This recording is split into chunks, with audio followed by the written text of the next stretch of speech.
الحمد للہ رب العالمین، الصلاۃ والسلام علی النبی الامی العربی القرشی المکی المدنی ابتہی البہی سراج المضی کوكب الدری صاحب الوقار السکینہ السکینۃ المدفون بأرض مدینہ عبد المؤید ورسول المسدد والمصطفى الامجد والمحمود الاحمد حبیب الہ العالمین خاتم النبیین رحمت للعالمین وشفیع المذنبین ابی القاسم محمد وآلہ طیبین طاہرین المعصومین والمظلومین اما بعد فقد قال اللہ تعالی فی کتابہ المجید والفرقانہ الحمید وقولہ الحق واصدق الصادقین بسم اللہ الرحمن الرحیم لا یملکون الشفاعة الا من اتخذ عند الرحمن عہدا صلوات۔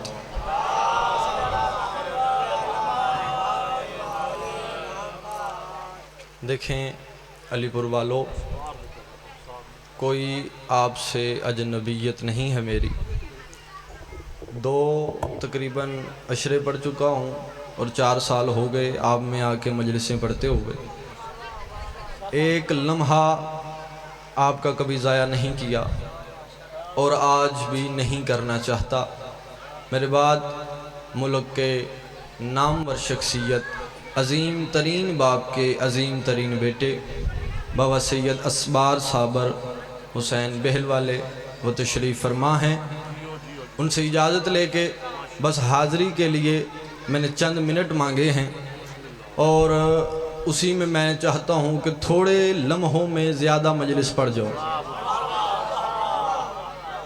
تھوڑی ٹائم میں زیادہ پڑھنا چاہتا ہوں، اور اس بات سے، اس جملے سے میں اپنی نوکری کا آغاز کرتا ہوں کہ تمام حمد و ثنا ہے اس اللہ رب العزت کی جس نے ہمیں اس قابل سمجھا کہ ہم مان سکیں علی واجب ہوتا ہے۔ جو بول سکتا ہے وہ میرے ساتھ بولے، جسے بولنا آتا ہے وہ میرے ساتھ بولے۔ میں نے کہا واجب سمجھنا، اس اللہ نے ہمیں اس قابل سمجھا کہ ہم سمجھ سکیں علی واجب ہوتا ہے۔ بہت اچھا ہو گیا کہ آپ بڑی جلدی میرے ساتھ متصل ہو گئے، آپ نے توجہ فرما لی، میں نے آپ کو اذہان کے عالی کو بیدار کر لیا، بالکل میں لمحوں میں گزرنے لگا ہوں۔ علی پور والو، شیعو، حسین کے عزادارو، میں نے اپنے پروردگار سے سوال کیا تھا، میں نے کہا تھا میرے مالک میرا قصور تو کوئی نہیں کہ میں شیعوں کے گھر میں آ گیا ہوں، میرا تو کوئی قصور نہیں مالک، میرا تو اس میں کوئی ارادہ ہی نہیں تھا۔ میں نے کہا تھا کہ مجھے شیعوں کے گھر میں بھیج، ان شیعوں کے گھر میں جب میں نے ہوش سنبھالی تو سنا شیعہ کافر، شیعہ مشرک، شیعہ نصیری، شیعہ غالی، ہمیں کافر، مشرک، غالی، نصیری، جہنمی کہتے رہے۔ مالک میرا قصور تو نہیں کہ میں شیعوں کے گھر میں آ گیا۔ اچھا مالک، تیرے ارادے سے، تیرے کن سے تیرا ارادہ تھا کہ میں شیعوں کے گھر میں آ گیا، اب میں ہاتھ جوڑ کے پروردگار تیری بارگاہ میں آیا ہوں، میں تجھ سے پوچھتا ہوں کہ مالک مجھے بتا، مجھے وہ رہبر دے، مجھے وہ رہنما دے، مجھے وہ پیر دے، مجھے وہ امام دے جو قیامت والے دن میری شفاعت کر سکے۔ اگر تو جو ہے میری طرف تو میں پڑھ لوں۔ بسم اللہ سید۔ میں نے ہاتھ جوڑے پروردگار کی بارگاہ میں، میں نے کہا میرے مالک مجھے وہ رہنما دے، مجھے وہ رہبر دے، مجھے وہ پیر دے جس کے دروازے پہ جاؤں، جس کے قدموں پہ ہاتھ رکھوں، اس کے سامنے ہاتھ باندھ کے کہوں میرے مالک میری شفاعت کر دے۔ لوگ ہمیں کافر کہتے ہیں، ہمیں مشرک کہتے ہیں، چلے ان کی ہی مان لے، لیکن کوئی ایسا پیر تو دے، کوئی ایسا رہنما تو دے، میں اس کے سامنے ہاتھ جوڑوں اور وہ میری قیامت والے دن شفاعت کر دے۔ اللہ نے کہا اچھا تو شفاعت کروانا چاہتا ہے؟ میں نے کہا جی پروردگار میں شفاعت کروانا چاہتا ہوں۔ خدا نے قرآن میں آواز آئی لا یملکون الشفاعۃ، خدا کہتا ہے کوئی ملکیت نہیں رکھتا شفاعت کی، کوئی مالک نہیں ہے شفاعت کا۔ میں نے کہا اچھا میرے مالک، کوئی مالک نہیں شفاعت کا، کوئی شفاعت نہیں کر سکتا۔ خدا نے فرمایا حسنین جہاں آیت رکی نہیں، آیت اس سے آگے ہے۔ میں نے کہا مالک کیا فرما رہا ہے؟ فرمایا لا یملکون الشفاعۃ، کوئی مالک نہیں ہے شفاعت کا، الا من اتخذ عند الرحمن عہدا، مگر ایک ایسا ہے جس نے شفاعت کا وعدہ لیا ہوا ہے، ایک ایسا ہے جس نے شفاعت کا وعدہ لیا ہوا ہے۔ میں نے کہا اچھا میرے مالک وہ مجھے رہنما دے، مجھے وہ پیر دے جس نے شفاعت کا وعدہ لیا ہوا ہے، جو شفاعت کر سکتا ہے۔ خدا نے، میں نے کہا میرے مالک مجھے اس کا نام تو بتا، میں اس کے دروازے پہ جاؤں، اس کے سامنے ہاتھ جوڑوں۔ خدا نے فرمایا میں نے نام نہیں لینا، میں نے صرف نشانیاں بتانی ہے، تم نے نشانیوں سے تلاش کرنا ہے کہ وہ رہنما کون ہے، وہ پیر کون ہے، وہ بادشاہ کون ہے، وہ شہنشاہ کون ہے جو تمہاری شفاعت کرے گا۔ میں نے کہا مالک بتا۔ فرمایا اس کی پہلی نشانی یہ ہے وہ اللہ سے شفاعت کا وعدہ لینے والا ہے۔ میں نے کہا اس کا نام کیا ہے؟ فرمایا الا من، وہ من ہے۔ جو بول سکتا ہے میرے ساتھ بولنا، مل کے بولو حیدری۔ جسے لسان اللہ نے زبان دی ہے وہ میرے ساتھ بولے، جسے ید اللہ نے ہاتھ کی خیرات دی ہے وہ ہاتھ اٹھائے، کیونکہ علی کی ولایت پہ زبان سے بولا بھی جاتا ہے، ہاتھ اٹھا کے اقرار بھی کیا جاتا ہے۔ میں نے کہا مالک مجھے وہ بادشاہ دے، مجھے وہ شہنشاہ دے، مجھے وہ پیر دے، مجھے وہ امام دے جس کے دروازے پہ جاؤں اپنی شفاعت کروا سکوں۔ فرمایا کوئی شفاعت کا مالک نہیں ہے، لیکن ایسا ہے جس نے شفاعت کا وعدہ لیا ہوا ہے اور اس کا نام من ہے۔ میں نے کہا اچھا میرے مالک یہ من ہی بتا دے، یہ من کون ہے؟ فرمایا قرآن کے دروازے پہ جا۔ میں قرآن کے سامنے گیا، علی پور والوں میں نے ہاتھ جوڑ کے کہا اے علی کے خاموش ذاکر، آہا آہا، اے علی کے خاموش ذاکر۔ میں نے کہا قرآن تو بھی علی کا ذاکر ہے، میں بھی علی کا ذاکر ہوں، لیکن اتنا سا فرق ہے تو صرف اشارے دیتا ہے، میں زبان سے بول کے سنا لیتا ہوں، لیکن آج مجھے بتا تو صحیح، مجھے وہ پیر بتا۔ میں خدا کی بارگاہ میں گیا تھا، میں نے خدا سے پوچھا تھا مالک مجھے وہ رہنما دے، مجھے وہ بادشاہ دے جس سے میں شفاعت کروا سکوں۔ خدا نے مجھے کہا ہے وہ مجھ سے شفاعت کا وعدہ لینے والا ہے، اس کا نام من ہے۔ میں نے کہا اس من کے دروازے پہ مجھے لے چل، اس من کا مجھے پتہ بتا دے، اس من کا در مجھے دکھا دے، میں در پہ جا کے سجدہ کروں اور اس من سے شفاعت لوں۔ خدا نے، قرآن نے کہا خدا کہہ رہا ہے، قرآن نے کہا خدا کہہ رہا ہے نام میں نے بھی نہیں بتانا، صرف نشانیاں دینی ہے۔ میں نے کہا چل تو نشانیاں بتاتا جا، میں نشانیوں کے پیچھے پیچھے آتا جاؤں گا، میں اس من کے دروازے پہ پہنچ جاؤں گا۔ قرآن نے کہا میں تجھے نشانی بتاؤں۔ قرآن میں آیت الکرسی سے ایک آیت اٹھی، اس نے کہا میں تجھے بتاؤں مجھ میں بھی ایک من چھپا ہے۔ میں نے کہا تجھ میں کون سا من چھپا ہے؟ آواز آئی من ذی یشفع عندہ الا باذنہ۔ قرآن کہتا ہے ایک ایسا من بھی ہے جس نے شفاعت کا اذن لیا ہوا ہے، یعنی من کی دوسری نشانی یہ ہے اس نے شفاعت کا وعدہ لیا ہوا ہے، من نے شفاعت کا اذن لیا ہوا ہے۔ میں نے کہا اسی من کے دروازے پہ جانا ہے، اسی من کا مجھے پتہ بتا دے۔ علی پور والوں جتنی خاموشی سے سن رہے ہو، یہ خاموشی نہیں ہے، یہ آمادگی ہے، آمادہ ہو کے سننا، ایک ایک لفظ اپنے اس لوہے دل پہ لکھنا۔ میں نے کہا قرآن سے کہا قرآن اور بتا یہ من کہاں ہے؟ قرآن نے کہا میں تجھے دکھاتا ہوں۔ ایک اور آیت نے سر اٹھایا، آواز من ذی یقرض اللہ قرضا حسنا، ایک ایسا من بھی ہے جو اللہ کو قرضے دیتا ہے۔ میں نے کہا من کی تیسری نشانی ہے وہ اللہ کو قرضے دینے والا ہے۔ میں نے کہا اس من کی چوتھی نشانی بتا۔ قرآن کہتا ہے من یشری نفسہ ابتغاء مرضات اللہ واللہ رؤوف بالعباد۔ قرآن کہتا ہے یہ جو من ہے نا یہ انسانوں میں رہتا ہے۔ ہجرت والی رات یہ بستر پہ سویا تھا، آئے ہائے ہائے ہائے، ہجرت والی رات، ہجرت والی، مل کے بولو حیدری۔ جیو جیو جیو، آپ سمجھ گئے؟ میں آپ کو سلام کرتا ہوں جو ہاتھ اٹھ گئے، جو زبانوں پہ مسکراہٹ آ گئی، علی کا نام سن کے جن کے چہرے خوش ہوتے ہیں، حسنین انہیں دونوں ہاتھوں سے سلام کرتا ہے۔ قرآن نے کہا من ذی یقرض اللہ قرضا حسنا، یہ من اللہ کو قرضے دیتا ہے۔ من یشری نفسہ ابتغاء مرضات اللہ واللہ رؤوف بالعباد، یہ جو من ہے ہجرت کی رات بستر پہ سو کے اس نے اللہ کی مرضیاں خرید لی تھی، اپنا نفس بیچ دیا تھا۔ میں نے کہا اچھا قرآن تو نے انسانوں میں بتایا، مجھے بتا یہ من کون ہے؟ قرآن نے کہا میں تجھے اگلی نشانی بتاؤں۔ میں نے کہا کون سی نشانی ہے؟ قرآن کہتا ہے کل کفا باللہ شہیدن بینی و بینکم ومن عندہ علم الکتاب۔ یہ جو من ہے نا، یہ نبی کی رسالت کا گواہ ہے، یہ نبی کی رسالت کا گواہ ہے، اور اس کے پاس کتاب کا پورا علم ہے۔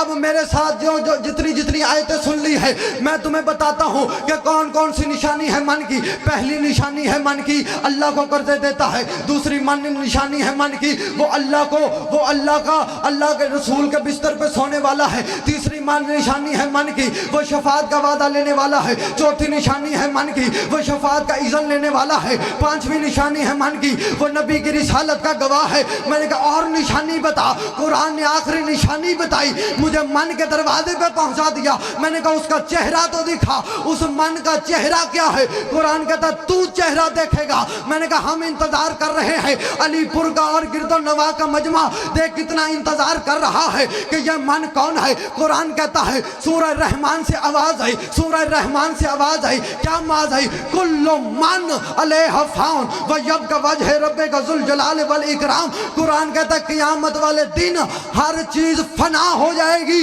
بچے گا وہ من جو اللہ کا چہرہ ہے۔ آئے ہائے ہائے، جیو جیو مل کے بولو۔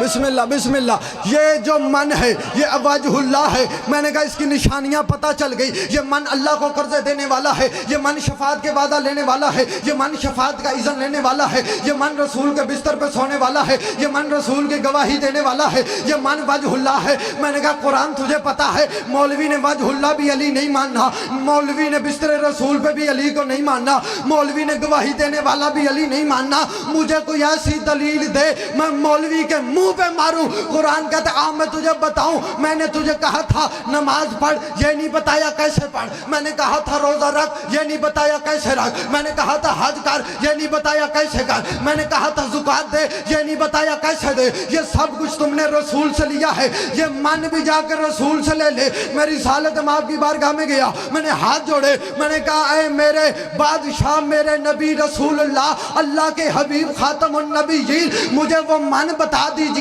جو میری شفاعت کر سکتا ہے۔ رسول مجھے غدیر کے مقام پہ لے گئے، پہلانوں کا ممبر بنا ہوا تھا، 1.25 لاکھ صحابیوں کا مجمع تھا۔ نبی علی کو بلند کر کے فرما رہے تھے من کون تا مولا۔ بس من کون تو مولا، آئے ہائے، یہ ہے وہ من۔ قرآن نے کہا من ہے جو شفاعت کر سکتا ہے، من ہے جو شفاعت کا اذن لیا ہوا ہے، من ہے جو رسول کے بستر پہ سوتا ہے، آئے ہائے ہائے، من ہے جو وجہ اللہ ہے۔ اچھا پتہ نہیں مولوی کی شفاعت بھی علی سے لینی ہے، نماز میں بھی علی نہ آئے۔ ہائے ہائے ہائے ہائے ہائے قبلہ چلاکی ہے۔